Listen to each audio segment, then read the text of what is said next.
Aloha Abu out there in the interwebs. Today I'm going to introduce you to my indoor hydroponic system. I'm going to kind of start from the end, which is harvesting, right? These should have been harvested probably at least a week ago, right? I got some basil leaves here that are really big, right?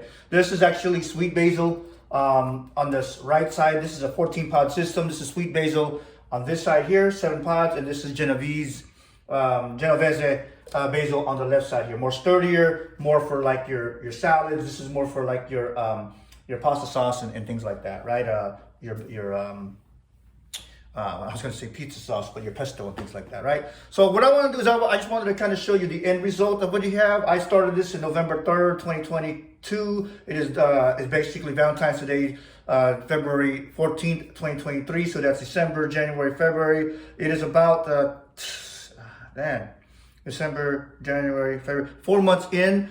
I would have said if it was good weather, I should have put these in pots already at the second month.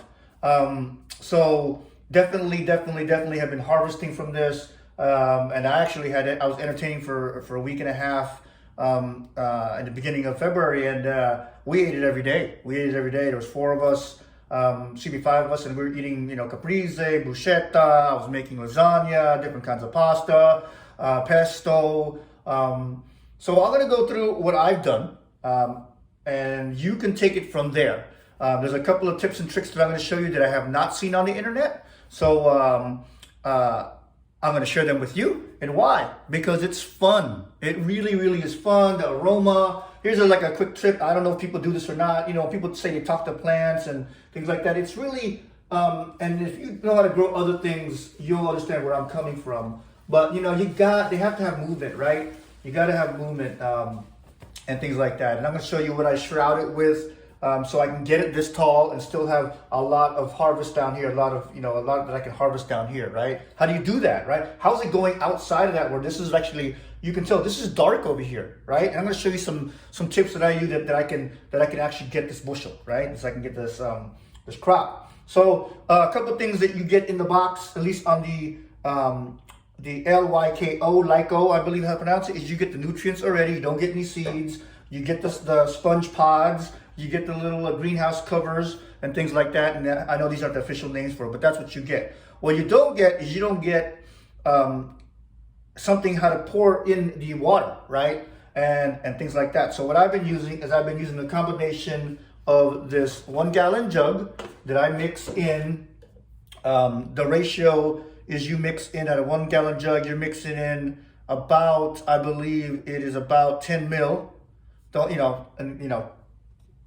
I pre-mix it, let's say that, right? I pre-mix it into that, so then I pour it into the smaller one, and I label it plant, or keep it next to the plant, so I can put it in the little hole, the reservoir hole, right? And that's what I do. And I know for a fact, how long can I be away? When it's this big, when it's 4 or 5 months in, it is basically taking in a 16-ounce bottle every day.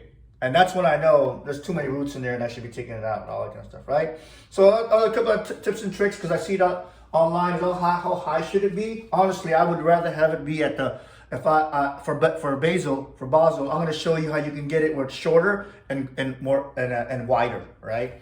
But again, depends on this. These are always going to be short, right? These will constantly be always shorter than the sweet basil, and these grow a lot faster, right? Look at the stock on these. These definitely should be in pots by now. But again, I said if I didn't say it before, it's winter time. So I'm going to show you those tips and tricks, make it easier on your life. As well as somebody's housing for you, you can tell them it's already pre-mixed, so they don't got to learn that, and they can just use these bottles, and that'll last, last a while. Sorry, I don't know my liters in my gallon conversion, right? Ounces and liters in conversion, but that lasts for a while. Okay, so I'm going to show you for the next couple of videos. Now I'm going to kind of reverse it. I'm going to show you how you start from the seeds and germinate them, and then how long it usually takes. About a week, you're already going to see it sprouting, and then when you should take the dome covers off, basically when the actual growth or what you're planting is touching the lid already. Don't worry about it. I thought it was going to kind of start growing sideways, but it doesn't. These are very sturdy, right? Outside of that, though, watch my other videos. Again, I just wanted you to show you my fruits of my labor, and then you'll see some other videos that are coming out that will help you get to this, which Basil, I think it should be one of your first crops. If you don't eat it, you should actually start learning. Making caprese, bruschetta, I mean, it's a kitchenless type of thing, right? You don't need the stove, and you can have some really good appetizers, right?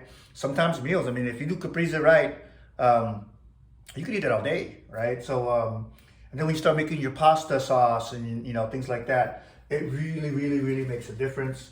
And then you can, you know, but it's not a crop you cut from the ground, right? From the stalk. It constantly goes up, and it's fun because you get to see your stuff. So hopefully you understand where I'm coming from. It definitely is fun, and I'm trying to relieve all the burden, all the questions that I couldn't find right away. All right. So trying to make these videos less than 7-10 minutes, but also kind of give you some tricks as well as what you can and can't do. All right. Hope to see you later. Ching!